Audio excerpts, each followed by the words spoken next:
Queridos amigos, tenemos otra crisis constitucional en puerta.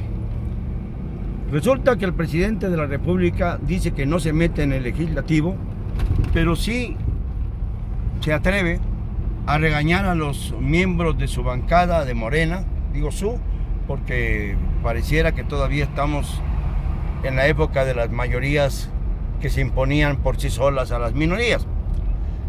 No digo cuándo fue la época, pero ustedes se lo están imaginando.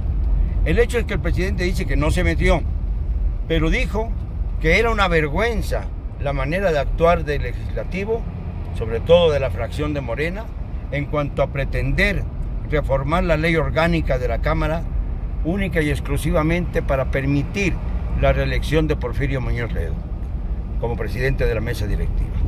Muñoz Ledo, atinadamente anoche, optó por dejarse de tonterías, que no es además una conducta propia de él, y alejarse de esta pequeña ambición de permanecer en la Cámara, en la presidencia de la Cámara. Lo hizo y lo hizo bien. Lo hizo bien porque no merece su historial de demócrata una salida tan deprimente como la de imponer su paso por la Cámara a como diera lugar. Creo que esto es la gran lección del día de ayer. Pero por otra parte, hay que decir que el líder de la fracción parlamentaria de Morena, Mario Delgado, le dijo al presidente: no tenemos nada de qué avergonzarnos.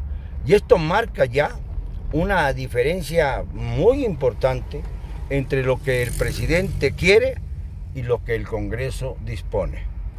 Hay que acordarse que el Congreso es el poder fundamental de los tres poderes que forman la Unión. Es el poder fundamental porque ahí está la representación de todos los mexicanos. Ahí es donde radica la soberanía popular representada en el Congreso, precisamente para encarar y evitar los abusos de la clase mandante del Ejecutivo. Y creo que además es necesario reafirmar esta superioridad del Congreso cuando hay tantas anomalías que no se han resuelto. Por ejemplo, es absurdo que se archive el procedimiento para llevar a consulta si se procesa o no a los expresidentes ladrones que han depauperado al país, y en cambio se hable de hacer una consulta para ver si podemos tener derecho o no a ir a los toros. Se cambia lo fundamental por lo superficial. Se cambia el destino del país para golpear a un empresario que además dirige la Plaza México, Alberto Balleres, y que, como ustedes recordarán, fue uno de los empresarios que formaron grupo en contra de Andrés Manuel López Obrador durante su campaña electoral. Es decir, una venganza más contra un empresario que nos lleva a todos los que creemos en la importancia de la fiesta de los toros entre las patas. Esto no se puede seguir consintiendo, señor presidente. Usted no puede estar en confrontación permanente con los grupos que a usted no le vienen bien. No puede ser que un presidente, en lugar de conciliar como prometió, divida y divida y divida, como si se tratara de las tajadas de un pastel que solamente usted y sus colaboradores están comiendo.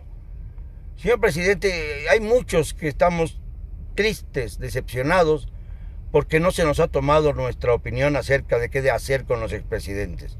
Y ahora nos clava un par de banderillas porque dice que no quiere meterse en Honduras, pero que va a meter a consulta el tema de las corridas de toros. Por favor, señor presidente, hay cosas más trascendentes.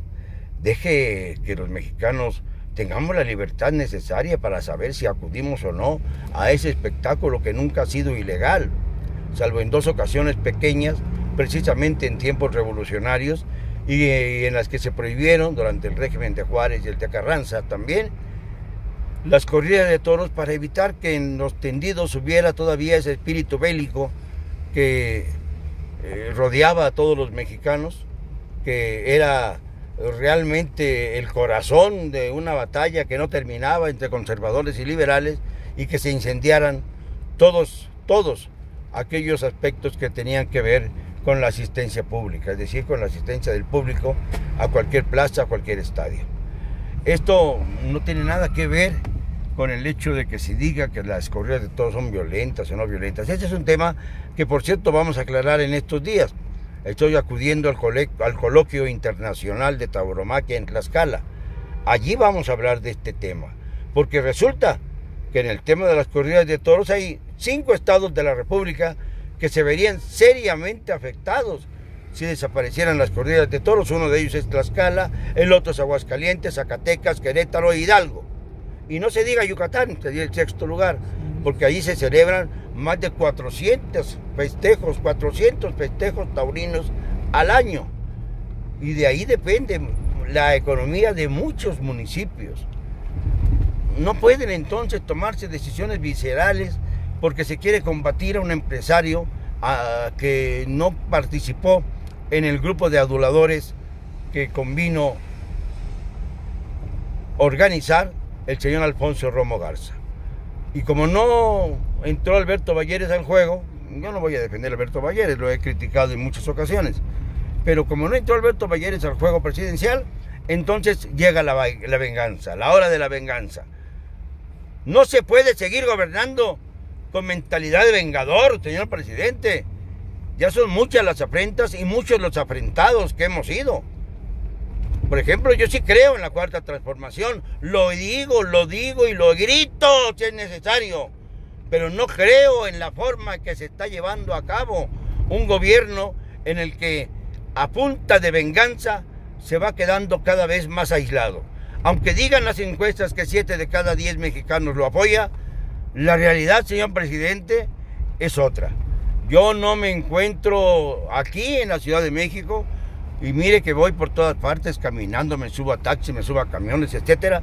No encuentro, y eso que hablo con todo el mundo, muchos partidarios del gobierno de López Obrador.